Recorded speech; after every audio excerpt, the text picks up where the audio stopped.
दोस्तों, आज की कहानी है सासू माँ ये पायल नहीं, ये तो बैरिया है। दोस्तों, कहानी शुरू करने से पहले अगर आपने चैनल को सब्सक्राइब नहीं किया हो तो कर लीजिए ताकि आपके पास पहुंच सके हर नया वीडियो।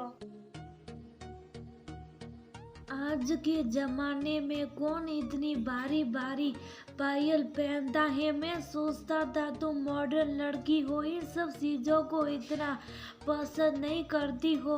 पूरे घर में यहाँ से वहाँ पायल की ही आवाज आती रहती है। मुझे तुम्हें ढूंढने की जरूरत नहीं पड़ती, तुम्हारी पायल सबको बता देती है कि तुम कहाँ हो, सच कहाँ है। किसी ने नई बहू पर नजर रखना सास के लिए बहुत आसान होता है और तुमने वह साबित कर दिया।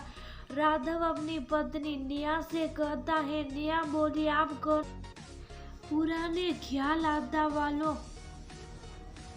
वाली नहीं हूँ और ये पायल मैं अपने मायके से पहन कर नहीं आई थी। मम्मी जी ने मुझे मुंह दिखाई में ये दुल्हन वाली पायल दी है। हर लड़की को पायल अच्छी लगती है, फिर आपने मुझे ये क्यों कहा कि मुझ पर नजर रखी जाती है? मैं समझी नहीं, विस्तार पूर्वक समझाइए। राघव हंसकर बोला, मेरी भोली दुल्हन, वही तो समझा रहा हूँ। अब देखो, मुझे तो छोड़ो, पूरे घर वालों को पता चल जाता है तुम कहाँ से कहाँ जा रही हो। मुझे तो लगता है पहले के जमाने में दुल्हनों को इसलिए मोटी मोटी पायल पहनाई जाती थी कि वो यहाँ से वहाँ जाएगी और सास को खबर लग जाएगी। अब देखो, तुम जरा सा इधर से उधर करती हो, तुम्हारी पायल शोर मचा देती हो तो समझो ये पायल कब दूरबीन का काम करती है। इतना कहकर मानव राघव मुस्कुराता हुआ चला गया। राघव के जाने के बाद निया अकेले कमरे में बड़बड़ा रही थी। अच्छा, इसलिए मुझे ये रात में पायल उतारने को कहते हैं, तभी मैं सोचूं सुबह होते ही मेरी ननद मुझे छेड़ती क्यों रहती थी। मैं भी कैसी बुद्धू हूँ, बिना इनके समझाए भी तो ये बात मैं समझ सकती थी। अब मैं ये पायल एक पल भी अपने पैर में नहीं रखूंगी। इतना कहकर निया ने वह मोटी सी पायल उतारकर ननद की दी हुई पतली सी पायल पहन ली। निया की शादी को अभी लगभग 4-5 महीने ही हुए थे। आज रविवार का दिन था तो राघव घर में थे। अगले दिन निया स्नान करके पूजा पाठ की और अपने रोजमर्रा के काम में लग गई। थोड़ी देर बाद उसकी सास सर्वणा जी उसके कमरे में जाकर बोली, बहू, लगता है आज तुम्हारी सुबह नहीं हुई। नहीं बहू, इतनी देर सोती है, कोई सुनेगा तो क्या कहेगा? सूरज सड़ गया और तुम मौकी सो रही हो।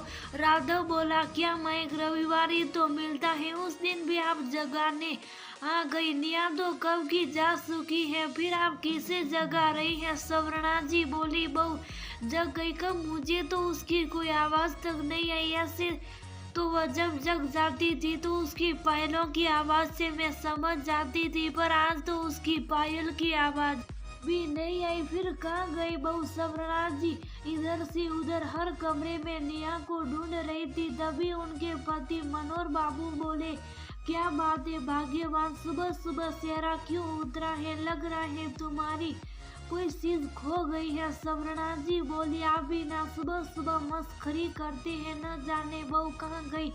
ऐसे तो वह जब जगती थी तो उसकी पायलों की आवाज से मैं उसे ढूंढ लेती थी, पर राघव कर आवाज जग गई तो मुझे क्यों नहीं दिखी? मनोहर बाबू बोले, बहू है कोई पंछी नहीं जो उड़ जाएगी। तुमने उसे पायल इसलिए पहनाई ताकि तुम उसकी गतिविधियों पर ध्यान रख सको। ये तो बड़ी गलत बात है। सवर्णा जी बोली, कैसी बातें करते हैं? पायल तो मैंने इसलिए दी थी कि नई बहू है, पहनेगी तो घर में उसके पायलों की आवाज से रौनक रहेगी। इतना कहकर सवर्णा जी चली गई। तभी उन्हें रसोई से कुछ आवाजें आई।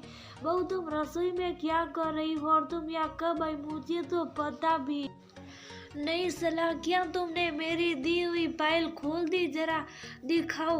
नेहा बोली, मम्मी जी वो पायल बहुत आवाज करती है, रात में भी अगर मैं गुसल खाने जाती हूँ तब भी आवाजें आती हैं। ये कहते हैं तुम्हारी पायलों की आवाज से अब मुझे डर लगने लगा है। ये देखिए मैंने दूसरी पायल पहनी है। स्वर्णा जी बोली, ये पायल है? हे भगवान, ये कितनी पतली पायल पहननी है।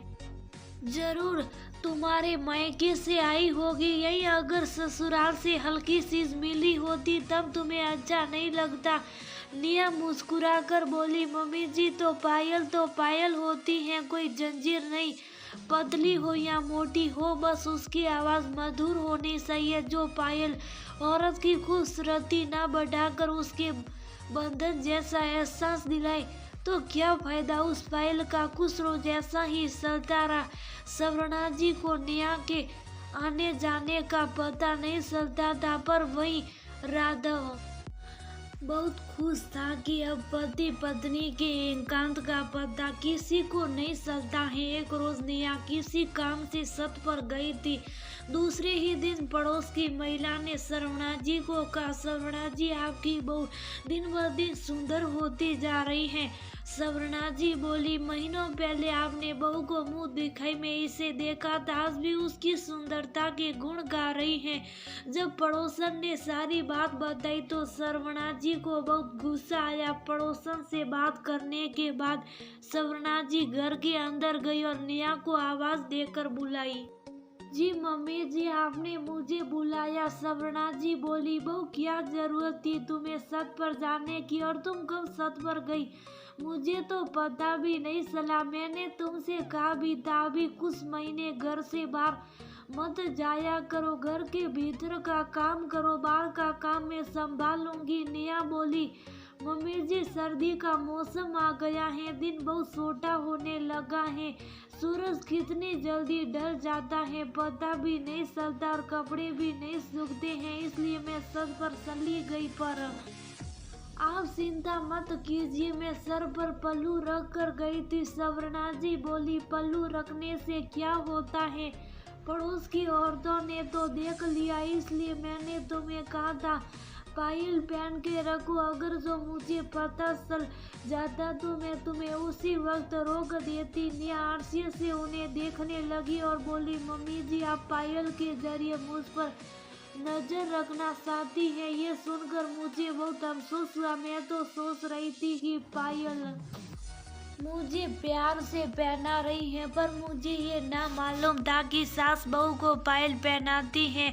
इसका मतलब उसे बैरियों में बांधना चाहती हैं, पर मैं बैरियों में बनने के लिए तैयार नहीं हूँ। अब ये बात आपको अच्छी लगे या बुरी लगे, मैं पतली पायल ही पहनूंगी। इतना कहकर नेहा अंदर चली गई। शाम को जब मानव ऑफिस से लौट कर आया तो स्वर्णा जी ने बहुत हंगामा खड़ा किया और नेहा की खूब सारी शिकायत की थी। मनोहर बाबू बोले, क्या भाग्यवान बहू को आए हुए अभी जुमा 4 महीना हुआ है और तुम अपने सास वाली रूप में आ गई। अरे कुछ वक्त तो जाने देती, लोग क्या कहेंगे कि बहू को पायल तुम इसलिए पहनाती हो ताकि तुम उस पर नजर रख सको।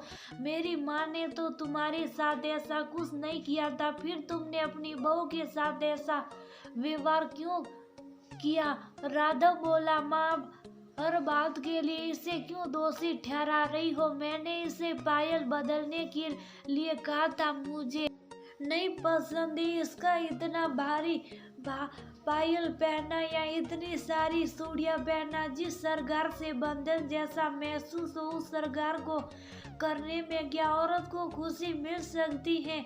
आप एक बार सोच कर देखिए, बहू का सजना संवरना हर सास को पसंद आता है, ये मैं समझ सकता हूँ, परंतु नजर रखने के लिए पायल पहना या तो बहुत गलत बात है और मेरी पत्नी इस गलत काम में आपका साथ नहीं देगी। इतना कहकर राघव भी वहां से चले गए। स्वर्णा जी बोली, देखा आपने, शादी को 4-5 महीने नहीं हुए हैं कि अपनी पत्नी की बोली बोलने लगा है। बताओ, माँ बाप ने इतने साल पाला, उसका कोई मतलब नहीं। बीवी आई नहीं कि उसके लिए माँ बाप से बहस करने लगा है। मनोहर बाबू बोले, अगर सही बात में पत्नी का साथ देता है तो क्या बेटा नालायक हो जाता है? तुम भी तो इस स्थिति से गुजर चुकी हो, फिर अपनी बहू के लिए अलग नियम क्यों बनाती हो? घर में शांति बनी रहने दो, इतना कहकर मनोहर बाबू भी चले गए। कुछ रोज तक सवर्णा जी मुंह फुलाकर घूमती थी, नेहा से बातें नहीं करती थी। एक रोज उनकी पड़ोसन बोली, सवर्णा जी लगता है बहू मायके चली गई। सवर्णा जी बोली, नहीं तो आप ऐसा क्यों बोल रही हैं? पड़ोसन बोली, वह इसलिए कह रही होगी उसकी पायल की आवाज नहीं आती थी तो मैं पता नहीं चलता था कि वह घर में है या बाहर है। सवर्णा जी हैरान होकर पड़ोसन को देखने लगी। थोड़ी देर बाद पड़ोसन चली गई और सवर्णा जी चिंता में बैठ गई। तब नेहा उनके पास आई और बोली, मम्मी जी देखा आपने, आपके साथ साथ पड़ोसन की औरतें भी मुझ पर नजर रखने लगी थी। सोचिए, पायल के जरिए लोग हमारे घर की व्यक्तिगत बातों पर भी नजर रखने लगे, तो क्या आपको यह अच्छा लगेगा? मम्मी जी मुझे भी सरकार पसंद है, पर वह सिगार मेरे लिए बैरी का काम कर रहा था, इसलिए मैंने उसे उतार दिया। पर आपकी खुशी के लिए देखिए मैंने दीदी दी हुई पतली पायल पहन ली है, अब तो खुश हो जाइए।